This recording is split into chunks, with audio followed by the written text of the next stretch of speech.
இதுவரைக்கும் சொல்லப்பட்ட செய்தி அட்டெம்ப்ட் ரேப்பு. யூனிவர்சிட்டிக்குள்ள வச்சு என்ன பண்ண முடியும்?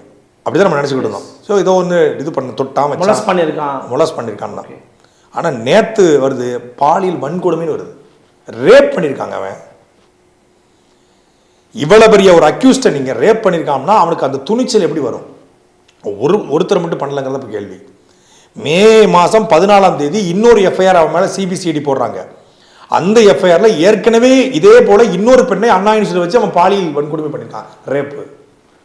அவன் வேலையே அங்கே போய் அந்த பெண்களை ரேப் பண்ணி, எனக்கு அந்த விஷயங்கள் தெரியும், சொல்ல முடியாமல் இருக்குது, ரேப் பண்ணி ஒரு செய்யக்கூடாத அநாகரிகமான ஒரு செயல், அது பாலியல் ரீதியான அநாகரிகமான ஒரு செயலை செஞ்சு அதை வந்து செல்ஃபி வீடியோவை எடுத்து அந்த வீடியோவை வச்சு அந்த பெண்களை மிரட்டுவது.